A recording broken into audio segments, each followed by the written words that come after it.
Bonsoir à toutes et à tous, il est 22 heures. Tout de suite, voici les titres de cette édition. Clôture de l'atelier qui a réuni les experts de 15 pays membres sur les 17 de la région du Sahel autour de la table. Et le prince héritier d'Arabie Saoudite, Mohammed Ben Salman, a été reçu par Emmanuel Macron au palais de l'Élysée. Voilà pour les titres, bonsoir à tous. Clôture hier de l'atelier sur la 3e réunion du comité de pilotage de l'étude de préfiguration du mécanisme financier du plan d'investissement climat pour la région du Sahel qui se tenait du 26 au 27 juillet au Sheraton Hotel. Ce troisième comité de pilotage a regroupé des experts du Fonds vert pour le climat de 15 pays membres sur les 17 et a donc permis, conformément à la feuille de route de l'étude de préfiguration du mécanisme financier du plan d'investissement climat pour la région du Sahel, donc de contribuer à la mise en œuvre de la feuille de route du processus de l'opérationnalisation de la CCRS. La présente rencontre constituait une étape essentielle dans la finalisation de l'étude de préfiguration du mécanisme financier climat pour la région du Sahel qui constitue le Fonds climat Sahel.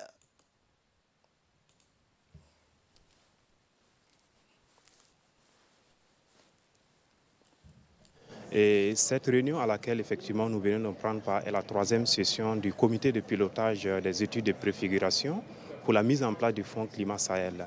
C'est une instance très importante pour nous en tant que pays sahélien très vulnérable aux questions des changements climatiques. Et les résultats que nous venons d'atteindre à l'issue de ces travaux sont assez remarquables pour effectivement permettre à nos pays d'aller de l'avant dans les actions de lutte contre les changements climatiques. En effet, ce qui a permis effectivement à cette session, c'est de mettre en place, comme on le dit, la validation de l'étude globale qui va permettre de mettre en place ce fonds climat. Et vous savez quelle est la grosse préoccupation de nos États? C'est notamment la question de la mobilisation des ressources pour mettre en œuvre les projets climatiques. Donc, arriver à ce niveau de résultats pour un processus qui a plus près d'1 an, ce sont des résultats assez remarquables et qui vont permettre désormais, effectivement, comme vous l'avez dit, de soumettre ces documents à la rencontre ministérielle qui est prévue normalement en septembre. Et lorsque effectivement ces documents seront validés par les ministres, ces documents seront par la suite soumis aux chefs d'État et qui vont acter même la création effectivement de ce fonds climat sur le Sahel qui sera effectivement sous les auspices effectivement du secrétariat permanent de la commission climat pour la région du Sahel. Donc voilà, en tout cas, ce sont des résultats très intéressants pour nous. Et cette feuille de route qui a été déclinée également nous permet de suivre au jour le jour et de faire le point à nos différents ministres au niveau pays pour qu'effectivement la dynamique qui est enclenchée soit portée par les politiques au plus haut niveau et qu'effectivement il n'y ait pas une suspension ou une mise en arrêt du processus que nous venons de commencer avec ces différents travaux. Le premier groupe de pèlerins djiboutiens a quitté la Terre Sainte, se dirigeant vers Djibouti après avoir effectué le Hajj et la Umrah. Les membres de la délégation du Hajj ont pris toutes les mesures nécessaires pour faciliter le retour en toute sécurité des pèlerins djiboutiens. Avant leur départ de la Terre Sainte, les pèlerins djiboutiens ont effectué la circumambulation d'adieu. Il convient de noter que le gouvernement du Royaume d'Arabie Saoudite accorde une attention particulière au service des pèlerins. Il est également indiqué que le Royaume a mobilisé toute son énergie humaine et matérielle afin de mener à bien l'œuvre du Hajj et de servir les pèlerins qui viennent de toutes parts. Les pèlerins ont exprimé donc leur remerciement et leur gratitude à Dieu d'abord et aux organisateurs qui les a destinés donc à accomplir le Hajj, et d'autre part ils ont tenu à exprimer leur remerciement au comité d'organisation du pèlerinage mis en place par le ministère des Affaires musulmanes et des biens Waqf qui, ont-ils dit, a mis tout en œuvre pour que leur activité de pèlerinage se déroule dans les meilleures conditions. Les femmes parlementaires de la région de Dikil, en collaboration avec l'UNFD, ont octroyé le 27 juillet dernier des dons à la population de Sankal, des dons sous forme de vêtements. Population de Sankal donc, qui est la plus touchée par la sécheresse dans la région de Dikil. Et c'est dans la matinée que la délégation composée des députés et du préfet adjoint de la région de Dikil se sont rendus dans cette localité pour la remise de ce don. Ce don composé de couvertures, de nattes et d'habits pour les petits enfants et les femmes vient à point nommé et vient compléter également l'effort du gouvernement aux familles de cette localité. Et ce sont 150 familles qui ont bénéficié donc de ce don. iyo parlementaire-ka haweenkaba. Après Dikil direction Tadjoura où l'association Adir a organisé une grande soirée de sensibilisation contre la toxicomanie. Cette soirée qui a vu la participation des autorités locales, de la représentante de l'UN, du FNUAP, des représentants de la société civile et des jeunes de la Ville Blanche. Cet événement s'inscrit dans le cadre du programme de sensibilisation contre 5 phénomènes sociaux dangereux que sont les violences basées sur le genre, incluant les MGF, la grossesse non désirée, les IST, le VIH-Sida et la toxicomanie. En effet, à travers des pièces de théâtre, des poèmes et des chants traditionnels et la projection de vidéos animées, donc, la séance a permis de sensibiliser les esprits sur les dangers de ces phénomènes et pratiques précités.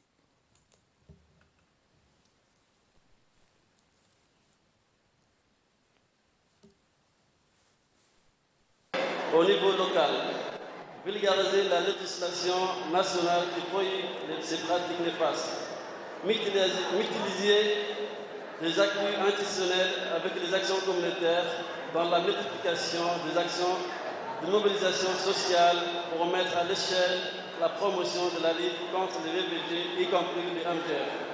Donner aux jeunes la possibilité de parler de cette information et d'acquérir des capacités en matière de prise de décision. Nous avons opté pour l'approche communautaire afin d'attirer l'attention des jeunes à travers les théâtres participatifs, la projection des vidéos, les poèmes et la musique.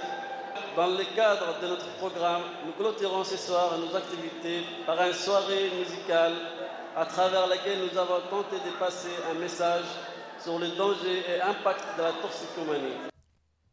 Écoutons également le préfet de la région de Tadjoura qui a félicité donc l'association Adir pour l'organisation de cette soirée. Ce n'est pas la drogue aussi, il y a la santé universelle. Chaque jour, le médecin nous informe sur ce sujet. Nous les accompagnons aussi dans les lycées. Pour cela, c'est une lutte très acharnée qu'il faut mener. C'est une lutte de longue haleine, c'est des sensibilisations. C'est une société, vraiment, une société qui se développe. Dans cette société, il ne faut pas qu'il y ait des déséquilibres. Et ces déséquilibres, ce sera peut-être au niveau de la jeunesse. Et pour sauver cette jeunesse, parce que l'avenir du pays, c'est la jeunesse. La force, c'est la jeunesse, bien sûr.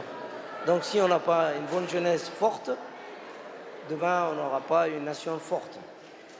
Donc je dirais aux jeunes ici, Inch'Allah, de sensibiliser leurs pères, comme le fait l'association Adir, qui a sillonné la région de Bok et celle de Tadjoura. Si je reviens aussi au fléau qui touche les jeunes dans cette région, si j'en cite une, c'est la migration complexe. Ces jeunes-là rentrent dans la délinquance juvénile à travers la migration complexe, parce que ces deux régions sont traversées par des migrants qui nous viennent de notre géant voisin.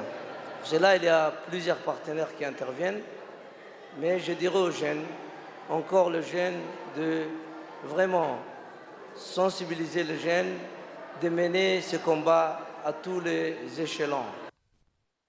Fait divers à présent, dans le cadre de la lutte contre le trafic illicite des marchandises de contrebande de tout genre, les militaires du bataillon interarmé d'Ali Sabié, en étroite collaboration avec les policiers du détachement d'Ali Sabié et la brigade de la douane, ont intercepté une importante quantité de khat de contrebande. La marchandise saisie était de 1000 kg de khat que les contrebandiers voulaient acheminer vers Ali Sabié. L'opération se poursuivant, le colonel Roble Mohamed Abdallah, colonel par intérim de l'armée Bias, exhorte la population délégation est restée vigilante et a collaboré avec les forces présentes dans leur secteur respectif. Et selon la procédure standard en vigueur, cette quantité a été transmise à la brigade de la douane et détruite sur place en présence du chef de la brigade de douane d'Ali Sabieh. En cette saison d'été, des fortes pluies ont arrosé l'arrière-pays de la région de Tadjoura, notamment la sous-préfecture de Dorra. Après les précipitations, les oueds sont en crue dans le secteur de la plaine d'Andaba et dans le secteur de Balhe, près de la frontière éthiopienne. Ces pluies sont les bienvenues pour les familles nomades et de ces secteurs qui seront soulagés pour un moment face aux problèmes de soif très accentués. L'accès à l'eau sera rapproché donc grâce à ces pluies pour les familles nomades et leur bétail obligés de se déplacer pendant des dizaines de kilomètres pour trouver de l'eau. Grâce à ces précipitations, le climat sera plus clément et dans la sous-préfecture de Dorra, les herbes et plantes se vont repousser pour permettre une meilleure alimentation du bétail, principale source d'alimentation de la population dans ces contrées éloignées, l'arrière-pays de la région de Tadjoura. Et enfin, donc sport pour clore l'actualité nationale dans le cadre du championnat Chan 2022. L'équipe nationale de football s'est opposée contre le Burundi dans un match d'aller-retour. Ces deux rencontres ont vu les requins de Djibouti se qualifier au deuxième tour du championnat d'Afrique des Nations Chan Algérie 2022 en battant le Burundi par 4-2 au tir au but à Dar es Salaam en Tanzanie. Les deux coachs Bikila et Hassan Kako ont tout mis en œuvre pour que cette rencontre soit couronnée de succès. De son côté, le président de la Fédération de football, Suleiman Hassan Ouaberi, a félicité au nom de la grande famille de football, du comité directeur de la Fédération djiboutienne de football et en son nom propre, l'équipe nationale qui passe donc le premier tour de la CHAN 2023 face au Burundi. Et en nouvelles du monde à présent, Mohammed Ben Salman, le prince héritier d'Arabie Saoudite, a été reçu par Emmanuel Macron. Le président Macron a accueilli donc hier soir le prince héritier saoudien, invité pour un dîner de travail au palais de l'Élysée à Paris. Emmanuel Macron a chaleureusement salué son hôte venu vêtu de la tenue traditionnelle saoudienne et dans sa première visite en Europe. Cette rencontre signe un peu plus la réhabilitation du dirigeant de facto du royaume, moins de 2 semaines après la visite du président américain Joe Biden en Arabie Saoudite, qui a consacré le retour du prince héritier surnommé MBS sur la scène internationale dans un contexte de guerre en Ukraine et de flambée des prix de l'énergie. Fin de ce journal, merci de l'avoir suivi. Excellente soirée sur Télé Djibouti.